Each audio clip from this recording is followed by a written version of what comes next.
Good afternoon, good evening, good morning, whenever you happen to stance into this dialogue with the new Untouchables. We are recording this on Friday, January 30th, 2026, in one of the, I would say, the most flood the zone news cycles I have encompassed since we started this. And as I mentioned, if I neglected to say it, this is our 55th episode. And, it's just been unbelievable. And I just want to do a couple of quick introductions before we get started. Immediately to my left is my longtime colleague and the proprietor of Redpoint Digital Media, Eric S. Vaughn. And right below him is the legendary, and I shouldn't say that, I'm so sorry, the most, shall we say, um, humble legend I've ever met. Mr. William K. Black, straight out of Minneapolis, Minnesota, and a resume too long to actually deliver. But I will say this, an expert in all things economics and the law, and a guide in this amazing dystopia of corruption that we're all in the midst of. Right to his immediate right, of course, is June Carbone, the Rubina Chair of Law, Science, and Technology at the University of Minnesota. Right below her is Mark Dan, the proprietor of Dan Law Firm out of Cleveland, Ohio, and former Attorney General of the state of Ohio. And then to his left is, of course, Paul Peltier, a veteran of nearly 3 decades of the Department of Justice, currently in private practice and also an adjunct professor at George Washington University. And as always, to set the table, what I'm going to do is I'm going to share my screen and I'm going to just give us a heads up on the obviously the headline straight out of the New York Times. And it is just incredible, all of the things that are happening at the moment. And immediately we see that the Justice Department opens a civil rights inquiry into Pretti killing, which I find interesting from the standpoint of that's news. We all saw the video, and I look forward to your interpretation of that headline. Moving forward, federal agents arrest Don Lemon, probably the most, shall we say, non-threatening journalist out there to the Trump administration, but all things Donald Trump. I can't believe that he literally had him arrested today. So there's that. Obviously, we're seeing in Minnesota, and this will be amazing to hear both June and Bill address this, but it says here on the front page of the New York Times, America's federal system is coming apart. And then, of course, what to know about the anti-ICE protests this weekend. In addition, we saw the boss, obviously Bruce Springsteen, deliver his song about Minneapolis and everything that's happening really across the land. And then further, millions of pages of the Epstein documents released today. And of course, further that, just to mention it in terms of some of the things that are trending in social media. Catherine O'Hara passed away, Godspeed. But just to react to all things mainstream media, Minnesota politics, the Pretti shooting, all of the ICE protests, and of course, Don Lemon. So those two communication narratives are in alignment today, which doesn't always happen. So I think I want to turn the question immediately to you, June, to react in all things on the ground as what you're seeing from inside Minnesota. We are reaching in. Can you do that in under an hour? No, but we are reaching an inflection point, and I am proud of Minneapolis. Among the things are that what we have are consistent protests coming from average citizens like Renee Good and Alex Pretti, who are appalled by what we see happening in front of us. So, what's visible are protesters being assaulted routinely by ICE. ICE isn't geared to diffuse protests, they're geared to amplify them. We now know that Pretti, a week before his death, was at a different protest and was also attacked by ICE for protesting, suffered a broken rib, and still went back to protect people. I went to my yoga class, and the discussion in the yoga class with the instructor trying very hard to remain non-political was what's happening that we can contribute to. And people mentioned food drives. They mentioned schools that are looking out to protect their students and their students' families. My local listserv. My local listserv has 2 kinds of people on it. People who are reporting with a great deal of shock and empathy for those affected. Here's what's happening in my neighborhood. Here's how every day I go out and ICE is present. Here's how children who would otherwise be going to school feel that bus stops are being targeted. Here are the people who need help, who are driving people to work because they're afraid they will be subject to Kavanaugh stops, in which they will be racially profiled. And if somebody else drives them to work, maybe they will, somebody white, perhaps they will have a degree of protection they otherwise lack in our city. But there is a second kind of person on the local listservs in the town hall CNN did this week in Minneapolis. And those are the trolls. And I know the trolls on the local listserv, I can tell them immediately for two reasons. The first, they aren't in Minneapolis. They're in Lakeville, an hour south of here, or Carver. These are the exurbs. They're not the places that ICE is physically present. They are the trolls. And you can tell the trolls not only by where they're from, but by the nature of the programmed responses, which are, oh, the whole reason this is happening is that Tim Walz didn't cooperate with President Trump. Oh, the whole reason this is happening is that the Minneapolis police are not toadies for ICE. And you can tell the trolls, and I must say, when the CNN town hall occurred, it was barely possible to control rage at listening to the Republican representatives who are essentially saying people are being killed in the streets of Minneapolis because our Democratic elected officials haven't kowtowed to Trump. You know, they dress it up in the language of safety and immigration, but either it is lies or it is about failure to bend the knee. What happened with Don Lemon, and we don't have the full story, but note, a magistrate judge refused to issue an indictment for a journalist. They went to the Eighth Circuit. The Eighth Circuit said, okay, how about having a judge rule on this as opposed to a magistrate?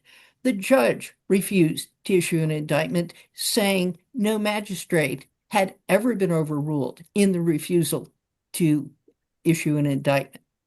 So they found some workaround that is not even yet being reported. Where is this indictment coming from? And we're seeing this over and over again with the perversion of the Department of Justice. In Georgia, with the voting records, they got some U.S. attorney to issue a subpoena 500 miles away for Georgia voting records within the control of the state and municipal authorities in Atlanta.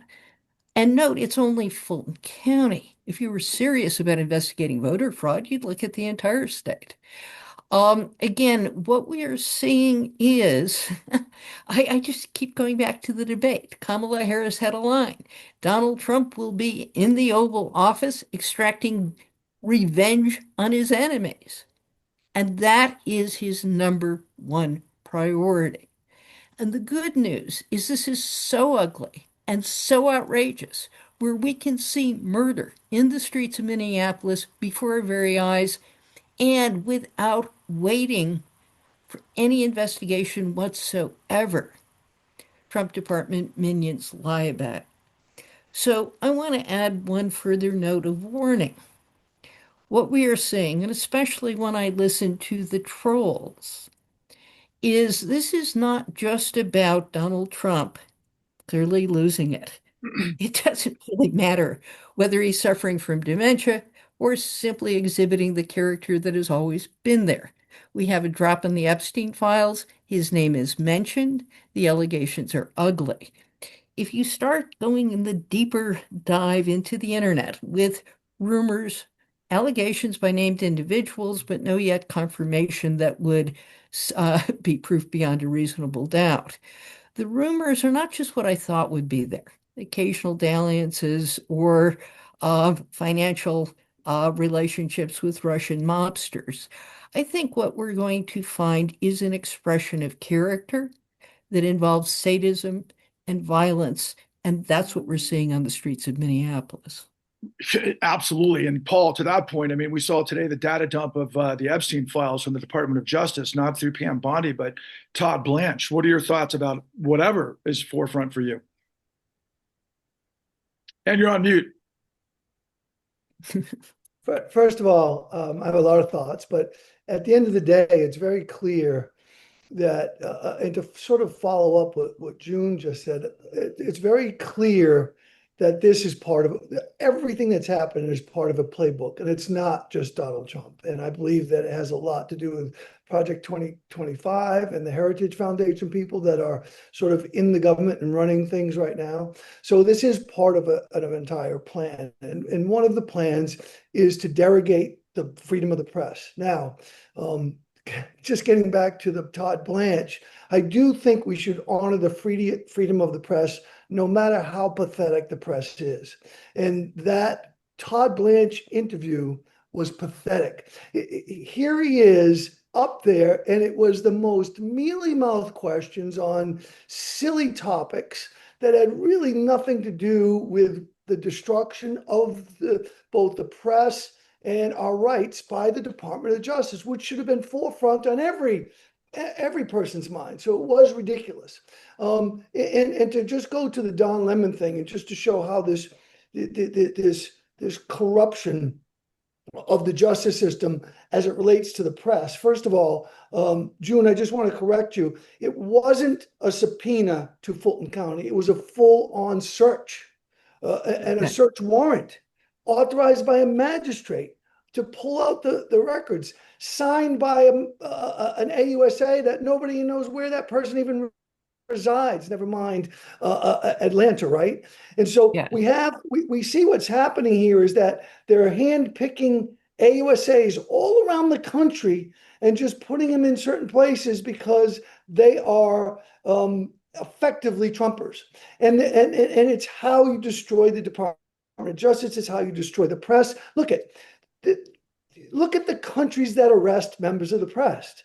You know, Russia, China, Turkey, Hungary, and they do that. And what do they call them when they put them on trial? They call them show trials. Why? The show trials about the perversion of justice, not the dispensing of justice. So what we've got going on here is, at least as it relates to the First Amendment, and the subpoenas to the search warrant of the Washington Post reporter, all of this stuff is absolutely done for show. Why? Because first of all, the Washington Post reporter didn't need to have a search warrant. If you needed that information, traditionally you do it by subpoena. The reason why they did it with a search warrant is because they wanted to take everything they could, and who knows what nefarious purpose they're going to use it for.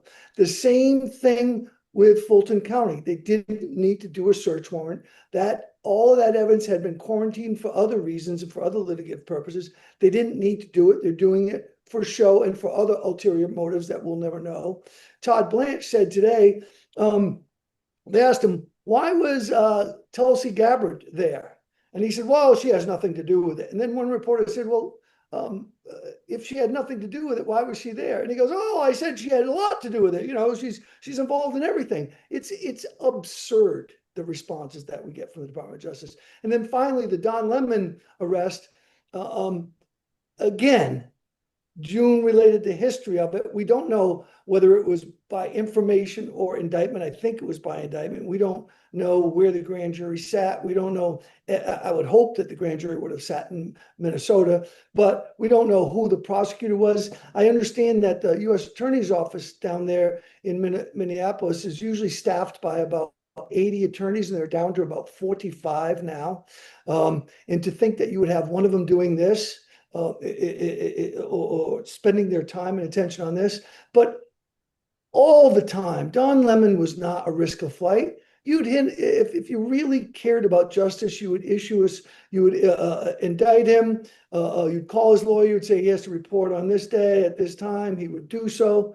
This is all for show. These are show trials. This is the perversion of justice. This is corruption by just a different name, and it has the smell, the invariable smell of corruption all over it. And I can't believe people, the press in particular, is not more up in arms about this. Yeah, at that point, man, Lawrence O'Donnell blows up the White House press corps every day. But you're right, journalism and competent journalists are more important now than ever before. And I'm gonna direct this to you, Mark, because in your position as the state AG of Ohio, you obviously know a thing or two about the criminal elements. You know about conspiracies. You were the only one that brought a RICO conviction against what represented the entire 2008 great financial crisis. What's your response to what you're seeing and what your colleagues have, thus far mentioned? Well, I mean, the problem is at the end of the day, all that the criminal and justice system and the justice system at large has is its credibility. And the more that it gets perverted into a political operation, the more the risk of our democracy falling increases exponentially. And so I forget about the merits because they're just wrong on the merits. I mean, of so much of this stuff. I mean, uh, it's the credibility. It's this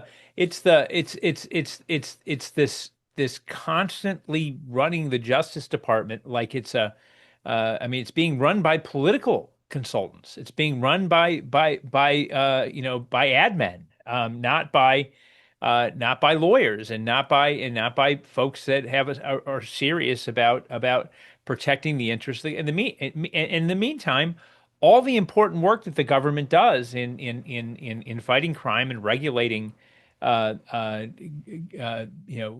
bad actors in the economy and in protecting people's rights, civil rights and human rights, is going undone. And so I know I feel like I'm all over the place on this, but at the end of the day, it is just it's just a perversion. I mean, I think we need to take a day and do a national civics lesson. And really, we for my entire adult life, and I'm no kid, have had a national consensus over what the role of the federal government, particularly the Justice Department, federal law enforcement agencies, and state law enforcement agencies, what they were, what their responsibilities are, and how they were able to collaborate and cooperate to maximize the benefits. I mean, at the end of the day, everybody works for the taxpayers. Tim Walz works for the taxpayers. The Justice Department does. President Trump and everybody in that administration does, and it's the same taxpayers in Minnesota are paying everybody, and they're getting nothing for their money at this point, because it's come to a standstill, simply because these folks simply don't respect the seriousness of and the responsibilities of the office. And it's well, I mean, I can't believe 20 years ago we used to lament the permanent campaign. um uh I long for the old days of the permanent campaign of guys like Bill Clinton and George W. Bush and Ronald Reagan, because they just it would never even dawn on them to pervert a line level prosecution of an individual for the purpose of advancing their political agenda. Did they influence the priorities that the Justice Department took? And just like an elected attorney general, I mean, the degree of difference between a Democratic and Republican attorney general in Minnesota or Ohio or Utah or wherever you are, ought to be about a 10% spread. Yes, they'll have a different approach to priorities. They might have a different answer to the question of the ability of a sheriff's deputy or a county sheriff to house immigration prisoners, Um, but in 90% of the work that was done for the past 250 years, there was a consensus. Good lawyers doing good legal work, or the best legal work they can. It wasn't always good, but doing the best legal work that they could do, in good faith, to make sure that the taxpayers were getting the benefit of their bargain. And that apparently is no longer something that people value enough, or if they do value it, for God's sakes, this is the year to let people know at the ballot box that you're tired of people fucking with our good, well working system. And it's only a matter of time. Who's happy every day? Anybody that runs a cartel in Mexico, okay? Because they're doing everything except shutting down illegal drug trafficking in the country. You know who's happy? People who are running financial scams, that only the Justice Department has the bandwidth, and this group of people has been talking about this for how many years now? But the only institution in the United States, the FBI and the U.S. Justice Department, have the bandwidth to prosecute the sophisticated level of financial fraud that's going on in this country. I mean, every day in this office, and I've just got one little consumer lawyer in Cleveland, Ohio, I get a call from somebody who's been scammed out of tens and 20 and hundreds of thousands of dollars by folks defrauding them on the internet, assisted by stock exchange traded businesses and in Fortune 500 businesses who are facilitating the transfer of that money. Those AI companies and those fintech companies that are driving that they're bragging about driving the economy, are literally the accessories to the crime in massive fraud. A lot on senior citizens, but it's reaching beyond that. Based on what the statistics are showing, and what I'm, the folks I'm talking to, and they're chasing Don Lemon today. Today, the priority is let's use up the time of a federal magistrate judge. Let's use up the time. Let's take a squad of FBI agents in Los Angeles, where there's clearly no other crime, to go arrest the CNN guy that pissed Trump off 5 years ago or 10 years ago, and rightly so. I mean, that's what we're doing today. That's what we're doing. Or to do a show investigation of the murder of one, not both regular citizens exercising their First Amendment rights who were murdered in Minneapolis, just for one of them. Let's do, that's what we're doing with the best law enforcement operation in the world. It's crazy. It's crazy, and we're inviting guests to come on the.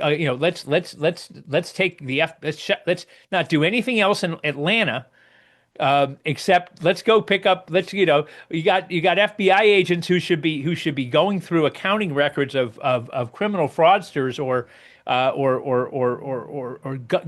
drug cartel masterminds who are loading boxes of ballots that have been looked at 1,000 times into a U-Haul truck yesterday, while the director of national security hung out and watched. I mean, it's such a fucking waste of money, and such a waste of talent. And when the time comes to put this all back together, and this was part of the Project 2025 agenda, that is, that people are really underestimating the long-term impact of it. It took decades to build that level of competence and expertise. And as much as, this group of people criticized what they didn't do when they had the chance during the financial crisis in 2008, they still were the best in the world. Our beef wasn't that they couldn't do it. It's that they didn't do it. that they didn't. But now there's not going to be that police force. It's gone. It's gone. And so the modern day Al Capones and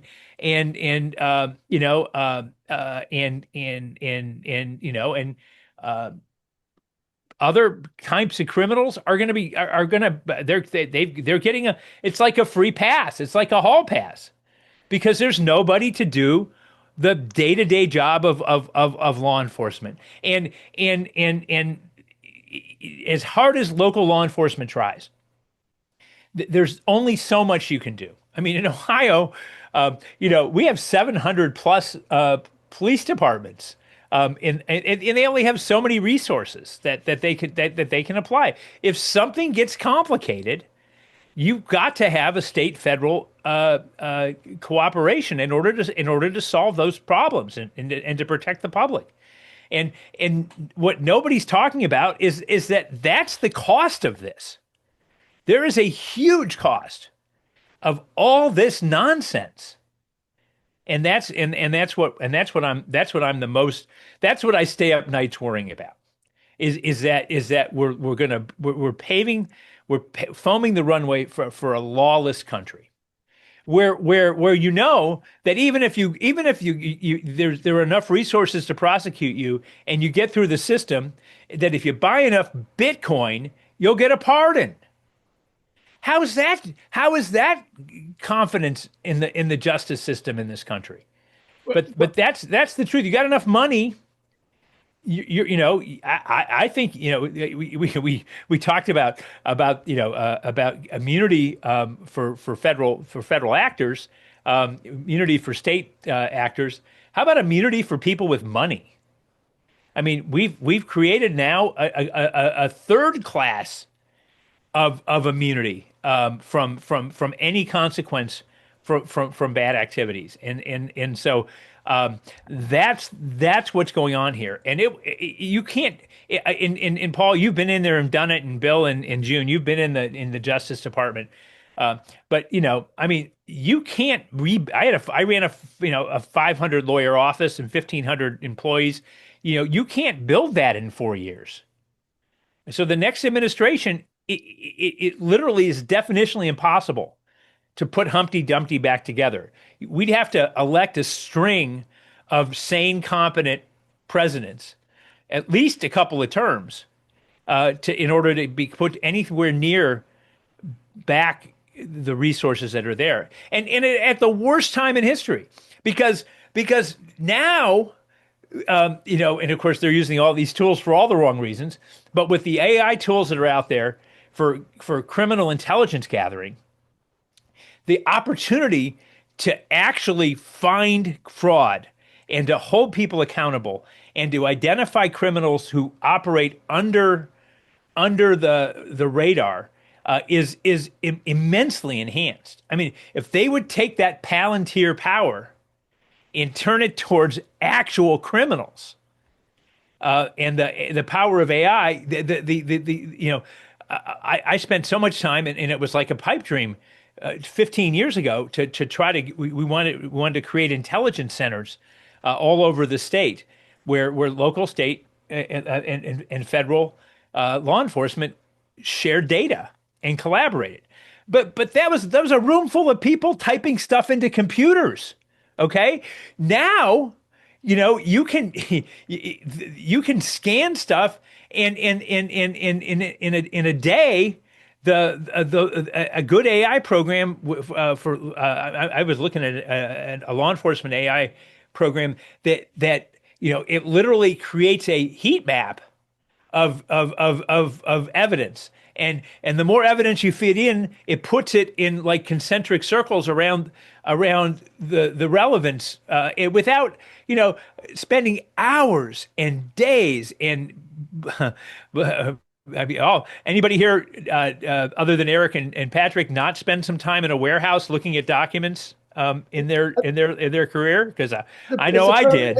It's the Um, perfect time. It's a perfect time for a Manhattan Project, is what you're yeah, saying. right. That's right. I mean, That was and and that was Paul's focus in the Atlantic article 3 years ago when you guys put the op-ed together that we gave to the New York Times. And thank you for all of that. Sorry to step on you, Mark, but no, I got to ask. Look, first of all, Eric and I, as a result of our ability to do the work in the con, led to you guys to learn that law enforcement knows what to do. You're talking about AI.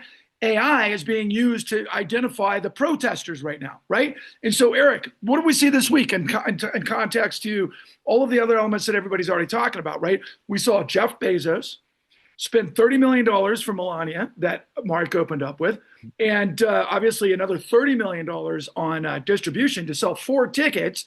And this in context to everything else that's going on. Meanwhile, you and I, because of what we were able to do here, got the largest racketeering conspiracy in the history of the world that never ended. And we can't even be heard by thousands of people, much less the hundreds of millions of people that got nailed by this. I want to ask you first to try to assess what you've heard so far, and also, from just the paradigm of media. It's insane what we're seeing, and we got to shatter the illusion. And you're on mute, bro. is that to me? No, that was to Oh, Eric. He's on okay. mute. Yeah. Oh, there he is. Yeah, Eric. Yeah, I mean, so from a media And by standpoint, the way, that's our most technical member of this group that couldn't get himself off mute there. I just for the record. fair enough. Okay. So earlier this week, a an investigative journalist friend of mine, she responded to a uh, a job listing that was for this new media outlet that was being created, and went through and had to answer like all of these questions that were designed around, what would you do in these circumstances? And eventually she got to a point to where she was quite clear that it was basically data mining. It was basically she and any other investigative journalist who are all looking for jobs right now are basically being asked to go and apply for this job, paying like $180,000. They just have to go through a series of questions before they would have like their final people that they would then go and ask to be part of this, new high tech, journalism outfit.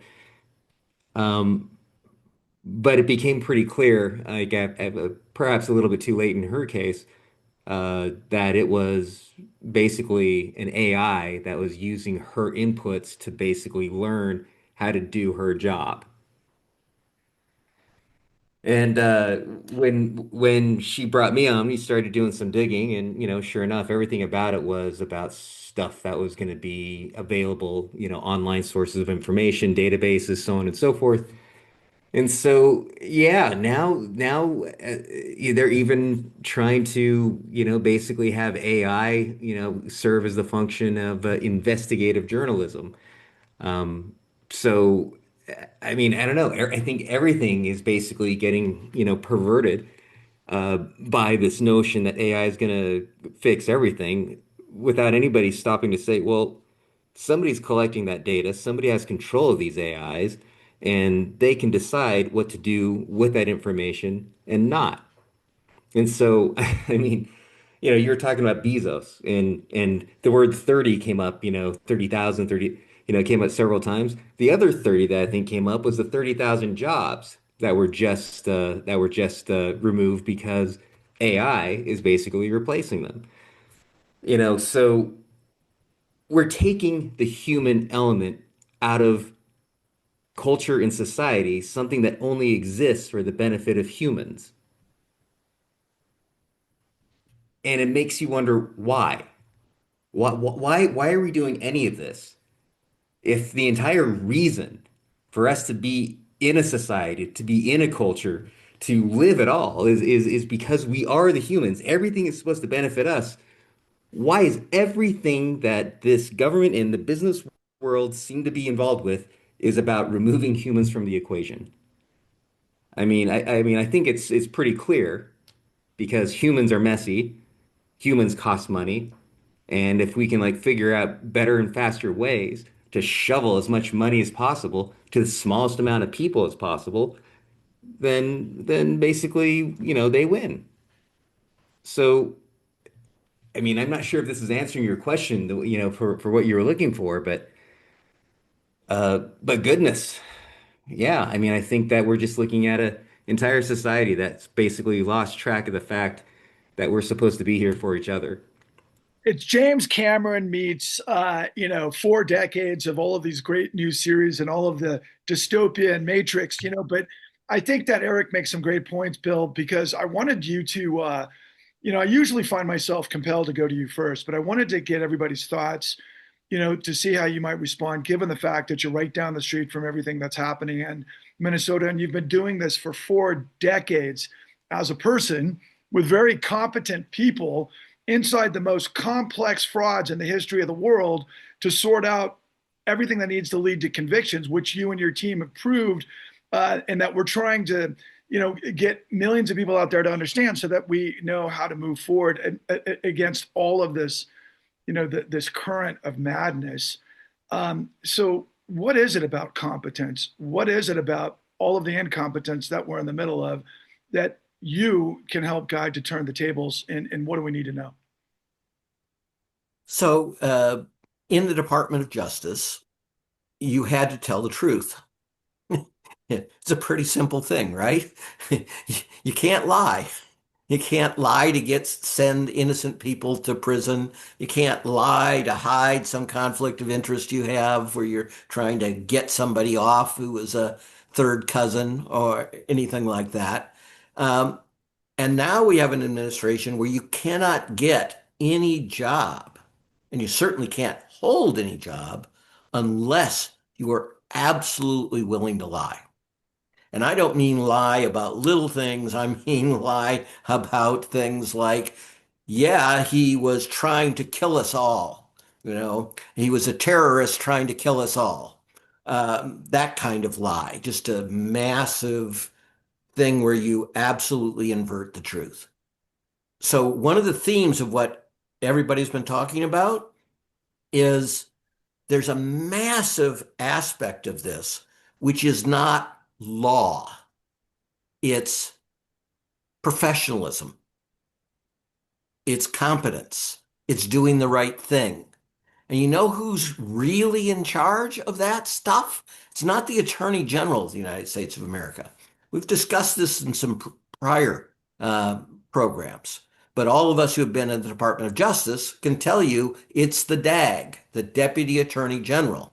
He is or she is the person that is the day-to-day manager of these things. And key to that function is we don't screw up. We don't screw up ethically. We don't screw up in terms of competence and such. All right. And now we have a DAG that isn't a DAG. This is Blanche that people have been talking about. So, for example, it's become public that one of his earliest acts was killing a whole bunch of Justice Department investigations into cryptocurrency frauds. Well, it turns out he has major investments in crypto. One of the things you do not do is make decisions in that context. You recuse yourself, is the jargon, from making the decision.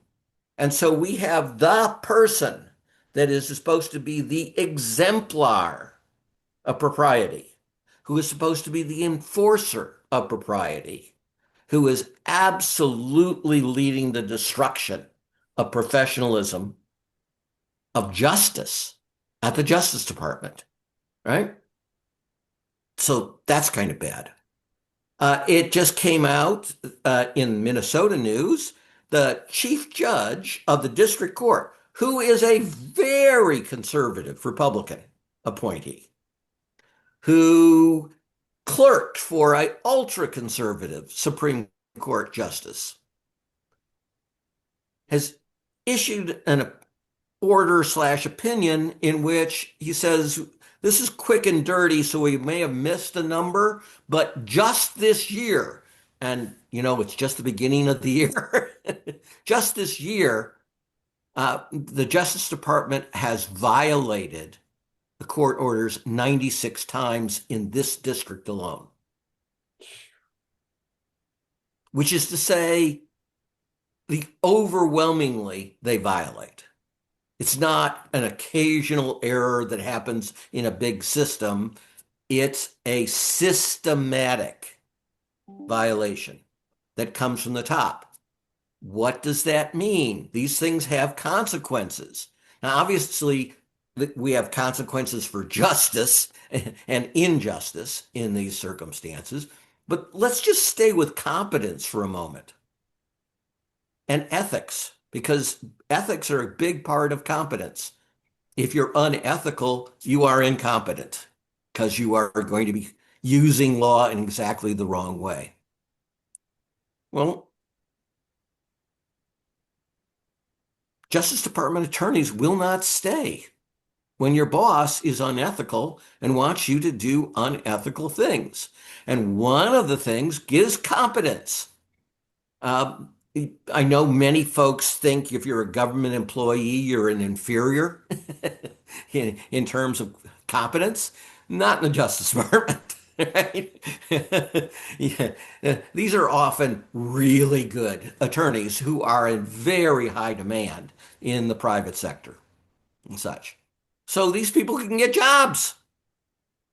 And they can get jobs at places that will never ask them to do an unethical thing in their life.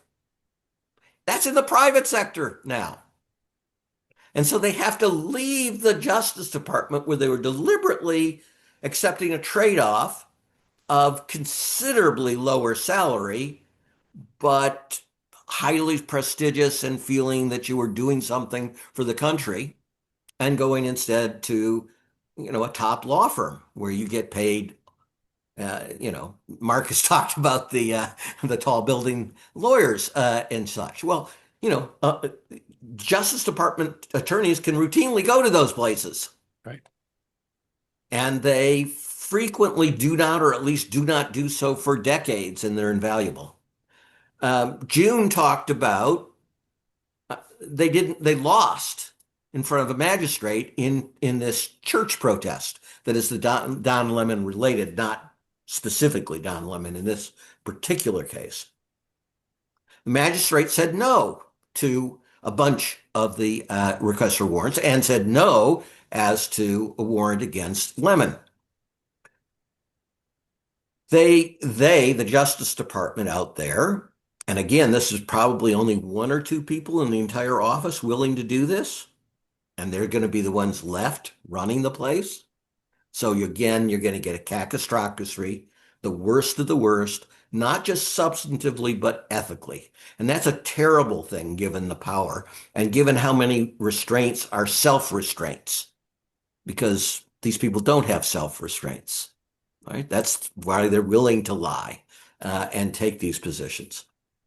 So the senior judge, district judge, again, very conservative clerk for super conservative Supreme Court folks, again, back to competence, surveys everybody, and that would include senior status district court judges, which is to say they're in their 80s. So they have 40 plus years of experience, and said, you ever seen this happen where they lose at the magistrate and they come up to the chief judge and say, we want it issued anyway, even though the magistrate denied it? We want a second bite at the apple. And they said uniformly, we have never heard of this happening in our district, and we have never heard of it happening in any judicial district in the United States of America. Whereupon they do this super extraordinary thing and try to go the Eighth Circuit on a writ of mandamus to get this overturned. And the Eighth Circuit, which is ultra right wing, ultra right wing, right? This is all you get appointed through pure red state senators, the Dakotas and such. They ain't no Democrats. Ain't no real Democrats. Hasn't been in decades, type of thing. Even they geeked and said, no, hell no to all of this. Why is it being done? Because it's lawless. You want to send a message if you're the president, if you're Todd Blanche. I know it's lawless. I know we'll never get a conviction, but I'll put it on his record that he was arrested, and I'll make him spend hundreds of thousands of dollars hiring criminal defense lawyers. Sounds like a win to me. And so what is the word? And by the way, this word comes from a tribe we think originated in good old Sweden, the land of good things and propriety such. Their name of the tribe is the Vandals. And they got that name because as they were crushing the remains of the Roman Empire, whenever they come across some absolute art treasure, something of exquisite beauty that for centuries people had come to see, they would destroy it. And that's what we have, vandals in charge of the United States government. And we've got a vandal in chief in the White House and a vandal wannabe as vice president of the United States. June, I agree with everything that the panel has proffered today. I mean, on a level maybe even more so than I have throughout the years and years I've spent learning from all of you. But I have to disagree with Mark on one point. He said that this hierarchy, the entirety of the system is working for the taxpayer. I proffer that they're working for the billionaires that control the system. And we've talked about oligarchs, and that's not to like challenge you, Mark. It's just simply the money. No, I said we're paying them. I didn't say they were working for us. Oh, okay. That's Okay. a great difference. Can I tie those together? So one of the ways I see this, that what is coming to a head is not just the venality and the sadism of Donald Trump, but rather the culmination of something that the Republican Party has nurtured for decades. So when you start with Ronald Reagan talking about shrinking the federal government to the size of a postage stamp and drowning it, that is what 2025 is trying to complete. But in between, it is important to recognize the steps that get us here. First, what happens when you shrink government, reduce taxes, eliminate regulation? You empower the oligarchs. The concentration of wealth today, according to Paul Krugman's most recent Substack, is greater than during the Gilded Age.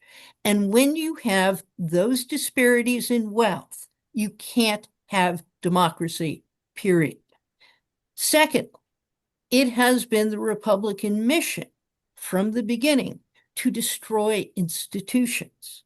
And I want to emphasize, this is not, in fact, it's not Reagan's primary objective. It was Jack Welch's objective, that where right-wing free market ideologues and the business community came together is on the idea that the need to consult others, the need to consider multiple stakeholders, the need for corporations to care about their consumers or their workers and not just how to get rich, was blessed by the academic establishment.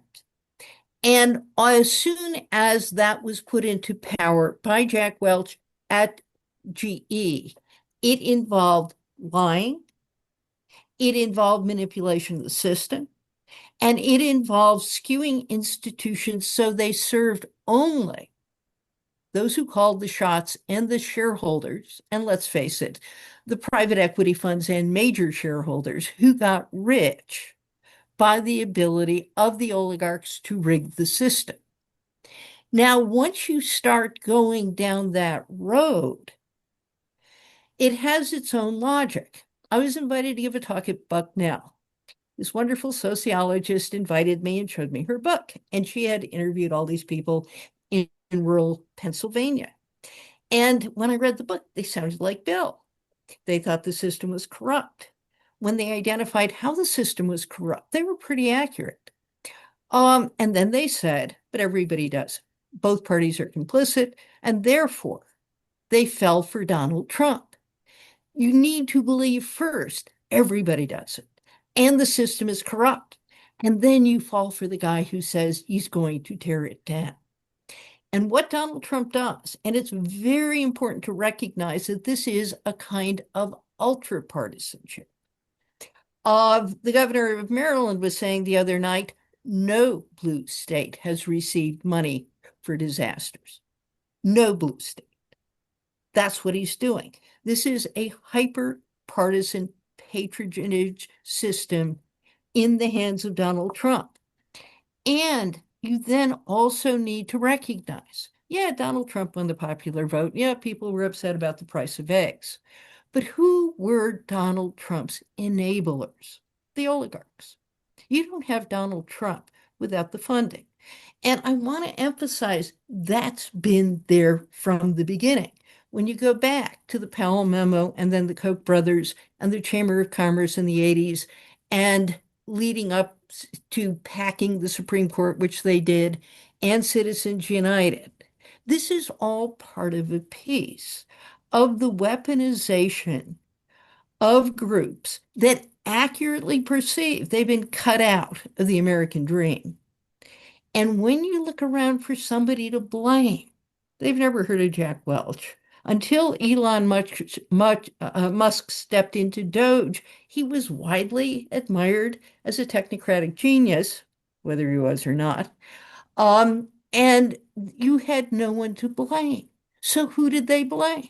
Us, the elites, people who believe in the rule of law, certainly professors, and we are woke, and also happen to believe in a kind of justice that is some kind of annoying. All right. But does that compare with shooting people in the streets of Minneapolis? I mean, come on. So what you've got is this is all of a piece. And the two institutions left that still work pretty well in America were the Fed and the military. And Donald Trump is taking a sledgehammer to both of them because they are the last institutions left that still have a sense of honor, truth, of self-sacrifice, about commitment to something greater than one's personal greed and careerism the next day, of institutions that are greater than the sum of their parts. And that makes them under attack because they don't bend the knee. So I want to suggest what has come together, and this week has been incredibly important, is almost immediately with the recognition that we are in a point of crisis, is recognition that taming of the oligarchs is the necessary component of any solution. Mark, I want to ask you for closing comments, but I want to insert just your knowledge of what's everybody's at the top of mind for everybody. And I've heard you talk about this before, but every day it looks to me like the elections are going to be sabotaged. Like my friends, the Beastie Boys said, it's a sabotage. So to you, Mark. Yeah, I think that's part of the plan. But look at Bill and June's friends and neighbors. Talk about something, a silver lining, because we've had such a positive conversation today. But let's end this on a positive note. Those patriots, I mean, two of them have given their lives. But they're filling in right behind them, and Public Square in Cleveland was filled yesterday, and it's going to be filled. I'm headed there in my sweatshirt later today to stand with the folks here protesting what's going on. And it has caused even Tom Homan to express to reveal that he may have a heart inside there somewhere, and has forced the government to pull back a little bit. Now, pulling. Trump isn't good at pulling back, and even when he knows that he should, but we have got to be vigilant from the very beginning. We need to fight with lawfare at every single opportunity. Every local board of elections needs to have lawyers ready to go. Every and now we need those corporate leaders who we can your corporate leaders in communities like Cleveland and Minneapolis can certainly disagree about politics, but very few of them disagree about the right to a fair and free election in the country. I mean, there are some, I suppose there are a few, but I think that's a value. And so what we need to do is mount the type of mobilization that Minnesota has modeled for us in taking on this ICE issue, and be ahead of the game on this stuff. And I really do think that that this has been a turning point this last week. It's opened the minds of a lot of people who voted for Donald Trump to the idea that maybe those of us that were so strident and adamant about about not electing him, maybe we had a shred of a point that deserved some consideration. But that's where we need to be. We need to be constructively in the streets. We need to be tactically and strategically in the courtroom, to keep the process honest. The good news about elections is that, unlike so many of these other institutions, it is really not because it involved the very fundamental prize of power. It has not been dependent on history and convention and tradition in the way that the operation of the Justice Department has been, in the way that other government institutions have been, where you could challenge that. This is all law-based. Voting in the United States is a constitutional and strategic exercise, and so those rules exist, and they can be enforced.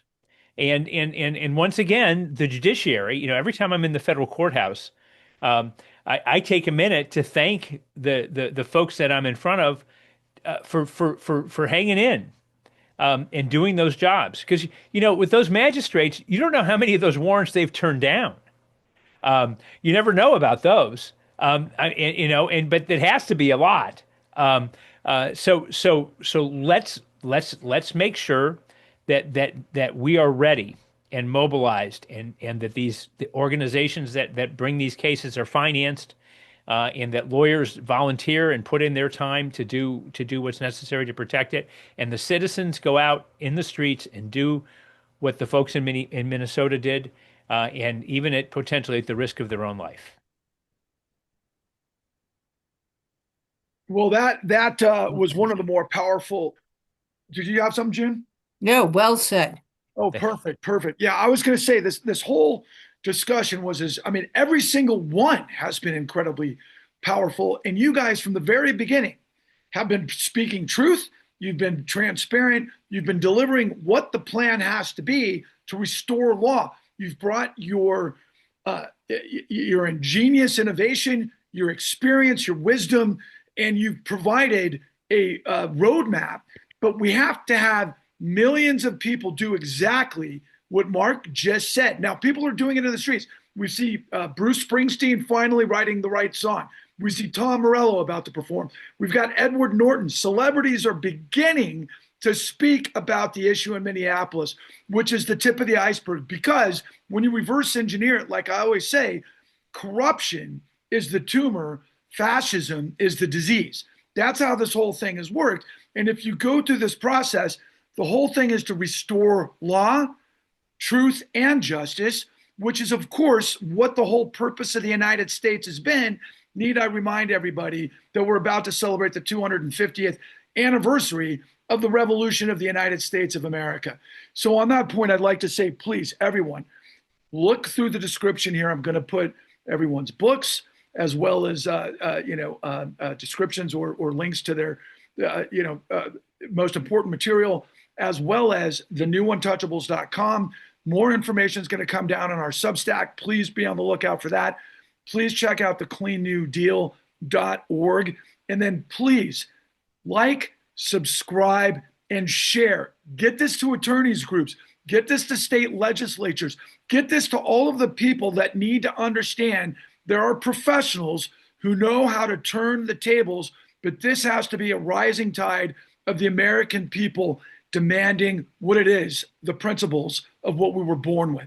So on that note, thank you to all for tuning in, and I'll look forward to everybody in next week. And God bless you all, and good luck over the weekend. All the best. Thanks.